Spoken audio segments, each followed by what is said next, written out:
ways. I'm trying to love as He did in all that I do and say. At times I am tempted to make the wrong choice, but I try to listen to the still small voice whispers, love one another as Jesus loves you. Try to show kindness in all that you do. Be gentle and loving in deed and in thought, for these are the things Jesus taught.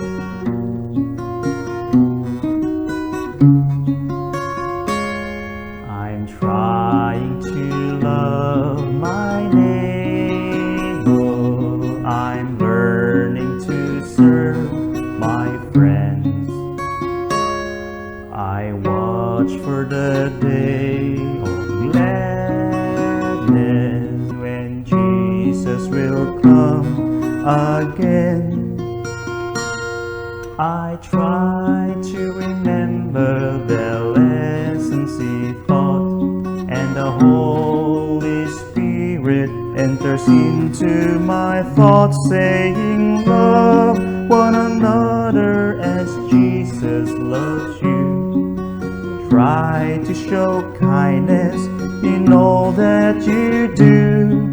Be gentle and loving in deed and in thought, for these are the things Jesus taught. Love one another as Jesus loves you. Try to show kindness in all that you do. Be gentle and loving in deed and in thought, for these are the things Jesus taught. Love one another as Jesus loves you. Try to show kindness in all that you do.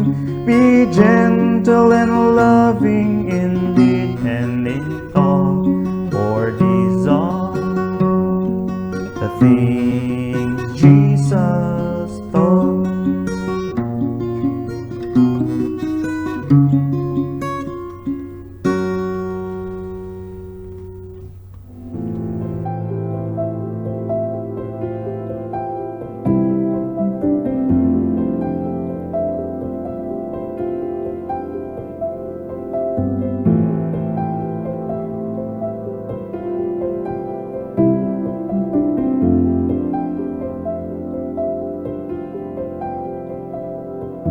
Sa pagpadayon sang aton nga presentation mga kauturan under sa Ministerial Association, aton gid ginaliwat nga ang katapo sang Ministerial Association o kung ang mga members ini nga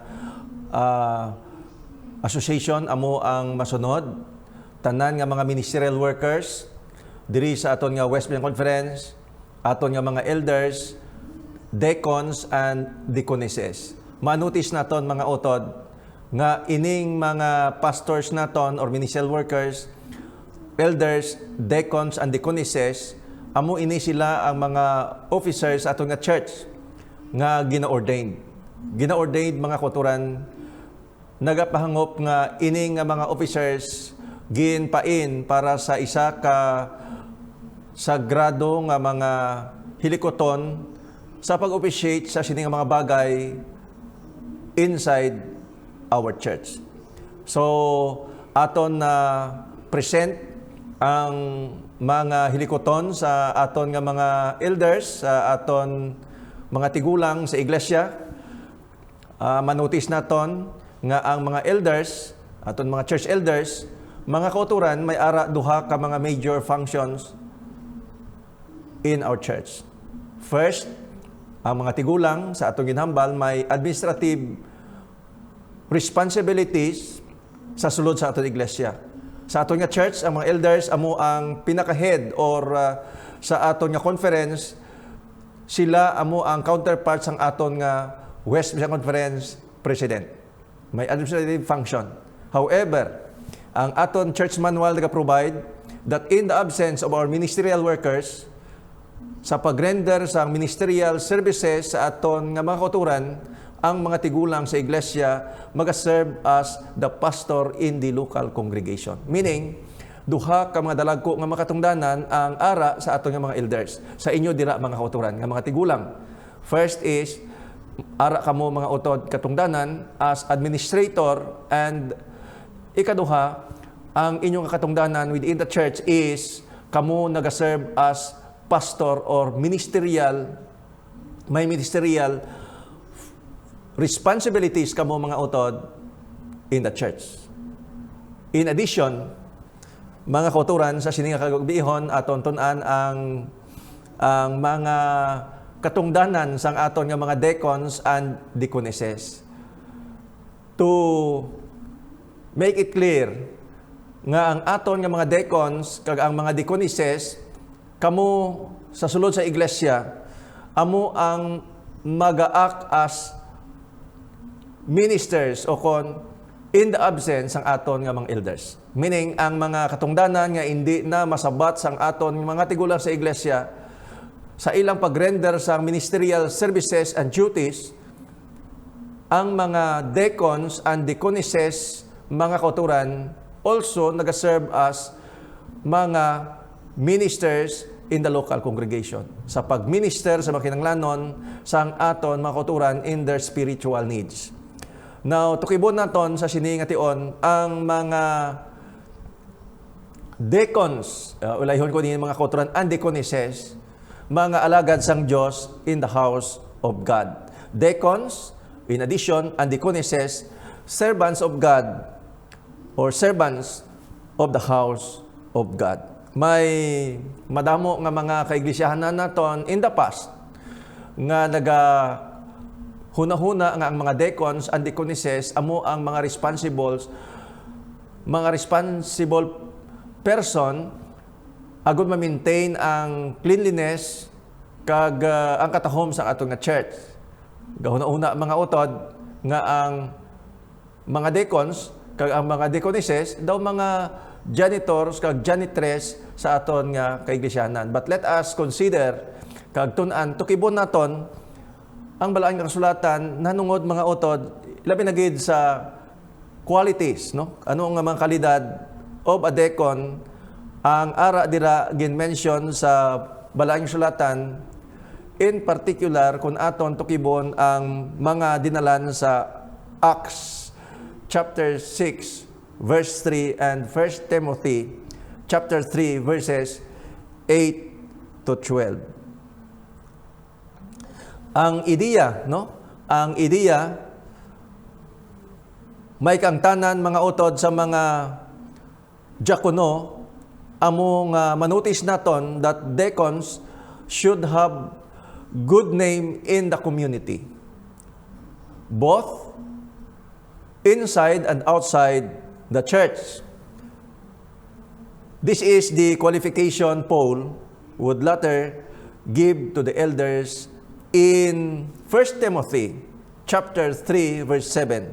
He must have good reputation with those outside the church so that he may not fall into reproach and the snare of the devil. Bisan pa aton mga tigulang sa iglesia, aton nga mga deacons and deaconesses, gina-expect mga kauturan, siling ni Paul, nga kinanglan may ara sila maayo nga reputation, hindi lamang within the church, but outside the church. Deacon's character is known and the thought well of by all. When someone asked, may isa nga magapamangkot, "Hey, what do you think about Philip? Hey, what do you think about our deacon?" Siling naton. "Hey, what do you think about our deaconesses?" Ano mahambal nyo sa amon diakonisa? Ano mahambal nyo sa amon deacons? Ano mahambal nyo sa aton elders? But in particular, sa deacons and deaconesses, ano mahambal nyo mga kauturan? Ini si Philip, one of the deacons. Acts chapter 3 verse 5, the response would be, our deacon, or your deacon, your deaconesses, your deaconess, he is a good man. She is a good woman. Stable, honest, sincere, and trustworthy. Katahom nga impression sa community in connection sa reputation sang aton deacons and deaconesses. Sa balaan nga kasulatan mga kauturan, a deacon is to be full of spirit. This phrase simply means that he is a man in whom God is working. By this man's faith in Jesus, the Spirit has come to dwell in him and changed him into a man of God. Ephesians chapter 5, 18 to 20, Paul describes one who is filled with the Spirit.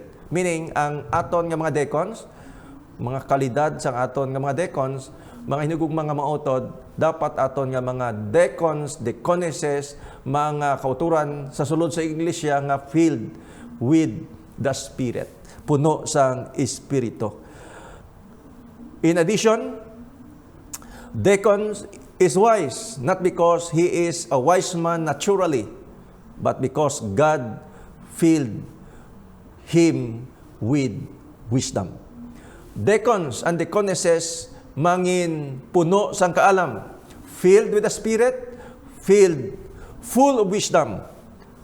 He has gleaned. Diin siya nagkuha mga utod, madamo sang mga deacons naton nga may mga challenges, no? Iban wala gid nakaangkon sang tag-as nga degree. However, kung kita mga utod magtuon sang pulong sang Dios, hindi kita mag-untat sa pag-study kag magpangamuyo tugyan ang ato kabuhi sa Dios, ang saad sang Dios, even wala kita sa ginatawag natural gift sang kaalam, but God will provide us the wisdom that we need. The Lord will provide you the wisdom that you need. Ang mga deacons naton mag-glean, kuha sang kaalam gikan sa pulong sang Diyos.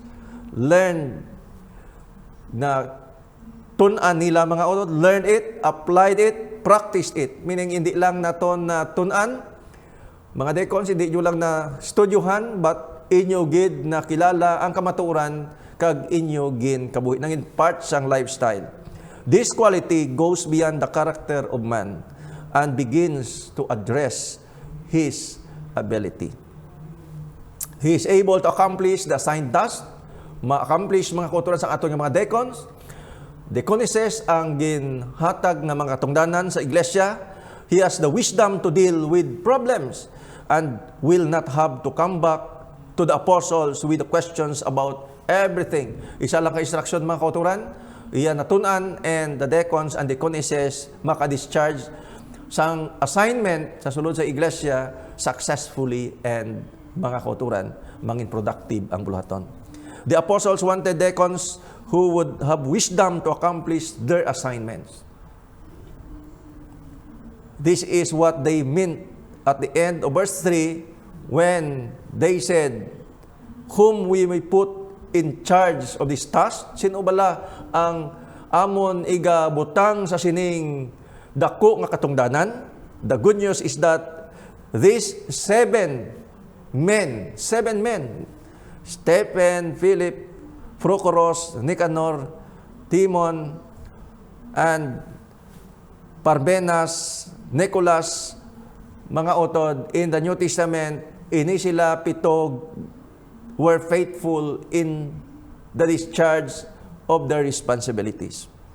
Faithful in their task, which enabled the apostles to keep their priorities in prayer and in the study of the Word of God. You see, kung sa aton nga church, ang aton nga mga deacons and deaconesses mangin faithful sa pag-discharge sang responsibilities, puno sang espiritu, puno sang kaalam. Ang aton nga mga pastors, aton nga mga elders, maka-devote sang time sa aton mga deacons and deaconesses kung ma-discharge nyo ang functions according to the assignment nga ginhatag sang church, labi na gid ang delegate sang pastors and elders. Mga kauturan, ang aton nga mga pastors and elders maka-devote sang time in prayer and in study. You see? Kag maka-present ang aton nga mga elders sang nami nga mga messages and presentation para ma-nurture kag ma-encourage, ma-inspire ang aton nga mga church members. Acts chapter 7 or 6 verse 7 nagasiling, and the word of God kept on spreading, kag ang pulong sang Dios nagapadayon sa lapta mga utod, and the number of the disciples continue to increase gently in Jerusalem. And many of the priests were becoming obedient to the faith. Bangod sang pagbulig, pagtabang sang mga deacon, sa buluhaton sang mga apostles and elders, ang buluhaton according to the record in the New Testament, nagdasig ang pag-spread kag madamo sang mga nagbaton sang kamatuoran. Had the deacons not been full of wisdom and able to put in charge of this task, the apostles would not have been able to keep their priorities. Ang mahimo sang mga apostles nga mga priority hindi nila ma-perform bangod kay ang mga buluhaton sa sulod sang church nga sarang mahimo sang mga deacons and deaconesses, sila pa maobra mga kauturan. Eternity alone will reveal how many deacons in the church were faithful to their task, allowing pastors to focus on their priorities so that God could bless their church mightily. Only eternity will tell. Kung pila ka mga deacons, mga deaconesses, ang nag-perform sang ilang katungdanan, mga utod, hindi ko sang ilang pag-perform with faithfulness sang ilang mga responsibility, ang mga pastors, ang mga elders were able to focus their priorities sa pag-spread sang gospel, sa paghimo sang iban nga mga katungdanan para ma-strengthen ang church kag mapadasig ang spreading of the mission of the church kag entrust sang Dios kag ang church magatubo mightily. 1 Timothy chapter 3, in this letter Paul was teaching Timothy, a young pastor, how to conduct himself in the church of the living God. The qualifications of the leaders of the church are listed in the first 13 verses in chapter 3. In the first 7 verses, Paul writes about overseers, pastors, elders, and shepherds. Meaning, sa 1 Timothy chapter 3, ang first 7 verses, nagapakita ini mga kauturan sang qualification, sang kalidad, sang mga pastors, elders, and overseers, shepherds in the church. But in verse 8, he begins writing about the deacons. Of course, the deaconesses. Hambal diri mga utod, the deacon, verse 8, the deacon must be dignified. Meaning, ang mga deacons, mga kauturan, dignified. Being dignified means, anong kulugan sini Pastor Reyno sang ginhambal mo nga dignified? Based sa 1 Timothy chapter 3, verse 8, buot silingon, ang deacons and deaconesses, mga kauturan, must be sober, serious-minded. A deacon must understand that the spiritual conflict are happening all around him. His life is under control. He is worthy of respect. He never laughed at dirty jokes. Madamo ang mga istorya sa sulod sa church kung kaysa daw lango-lango mga kauturan, kakinadlaw ang iban, kalabanan. But ang mga deacons and deaconesses, mga auto dignified, that even sa mga babatian nga mga kaladlawan nga istorya, mga dirty jokes, wala nagakadlaw ang aton nga mga deacons and deaconesses. He never makes light of serious situation. He recognizes that a church is not simply a matter of life and death. The church is a matter of eternal life or eternal death. It takes serious men to lead the church in these matters. Ang atong church, mga kauturan, nagatadlo sa ginatawag pagkaseryoso sa atong pagkabuhi, because this is not just life and death, apang nagatudlo that we are facing eternal life or eternal death. Kinanglan ang aton iglesia sang sining mga kalidad nga atong mention nga maga-serve sa atong church, kag ini mga utod amo ang kalidad nga gina-expect naton sa mga deacons and deaconesses. Aton mga deacons and deaconesses, not double-tongued. Hindi duha ang inambalan. The Greek word here is literally two-worded. It describes someone who says one thing to a person and another thing to another person. Lain ang ginistorya sa isa, lain man sa pihak. A deacon's tongue speaks one thing. Isa lang gid ang igahambal kag pirmi masami ihambal sa ato deacons. First is paghambal sang kamatuoran. A leader in God's church needs to lead with truth. Kamatuoran, mga pastor, elders, mga utod must speak the truth. May kamatuoran ang paghambal, including sa aton nga mga deacons and deaconesses. Not with deception and lies. Hindi agud sa paglimbong, kag maglimbong, kag mga bagay nga wala sing kamatuoran, lies. So the deacon's speech is important. In addition, ang mga deacons and deaconesses, mga utod, not indulging in much wine. Wala inom sang alcoholic drinks.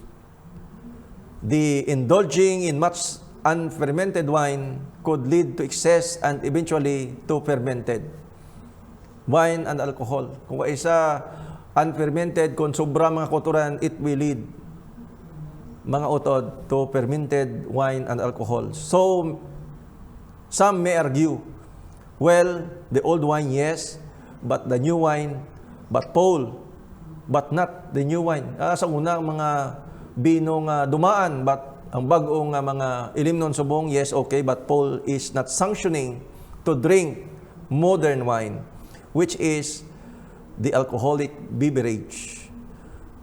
Alcoholic inhibits sound judgment. So, mga kauturan, sa balaing suratan sa Proverbs chapter 31 verses 4 and 5. Bisag gamay lang mga utod, but anything o kung drink nga may alcohol content maga-affect sang aton nga mind kag maga-disturbo mga utod sa aton good judgment. Alcohol is a huge temptation in the world today.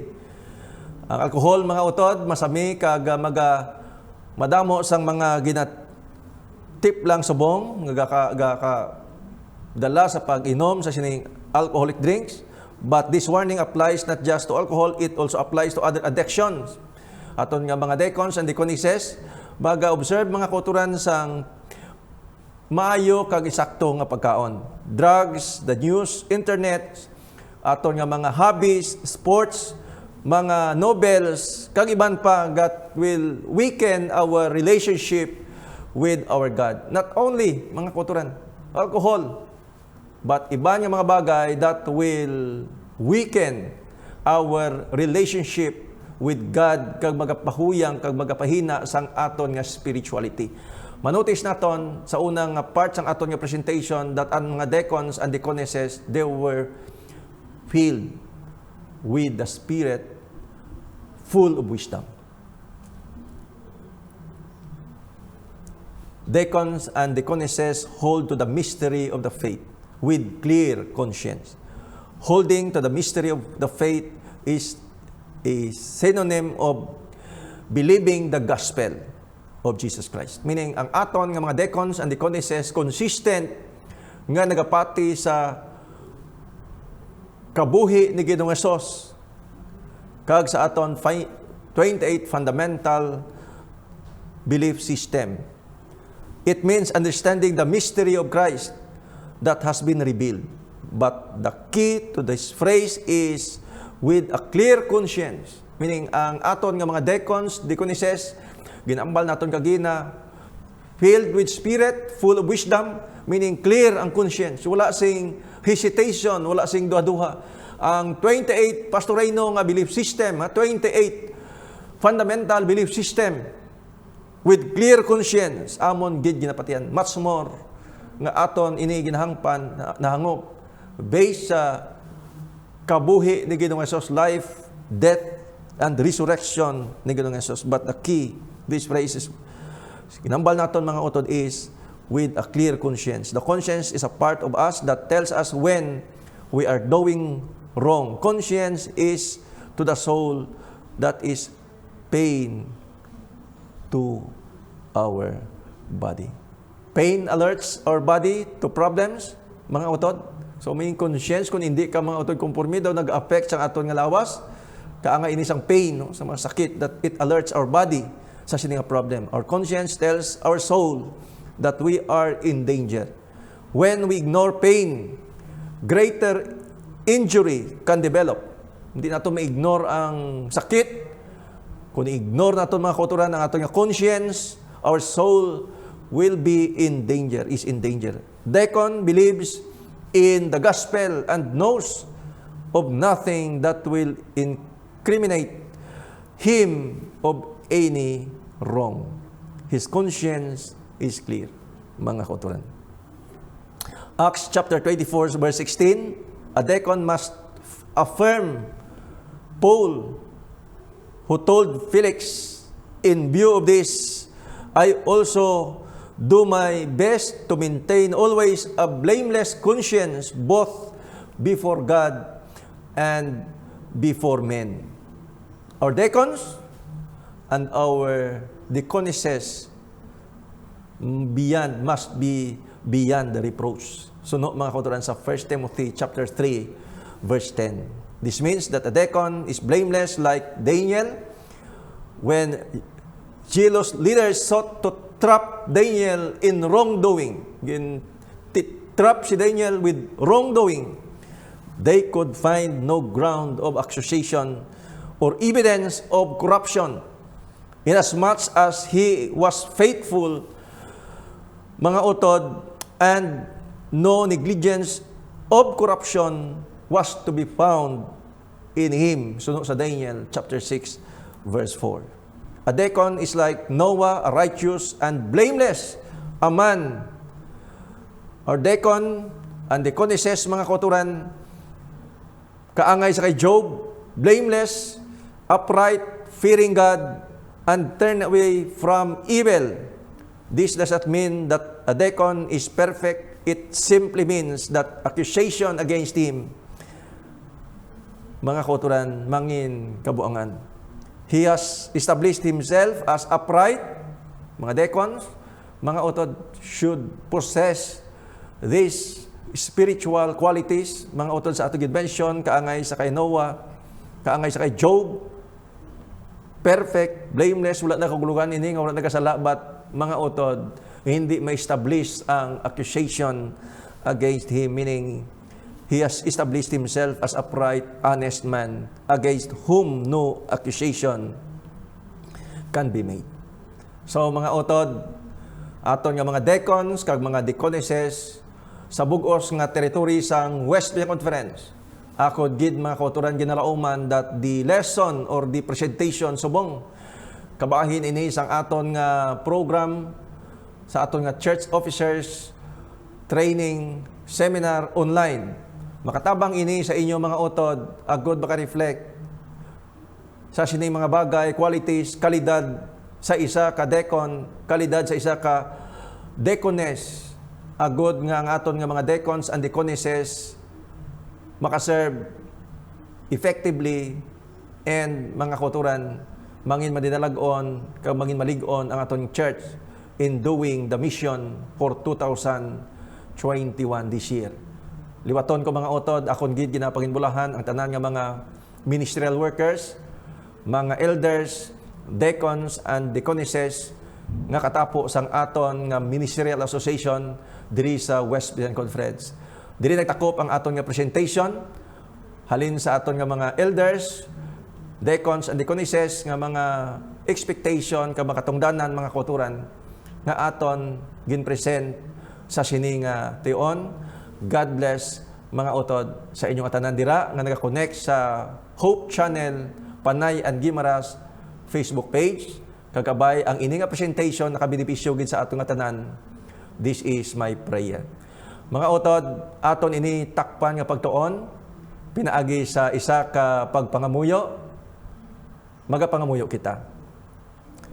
O Dios nga walay katubtuban, buot namon igahatag ang pagpasalamat sa imong ngalan tungod sang imong paghatag sa amon sang kaygayunan nga amon matun-an ang ining mga butang.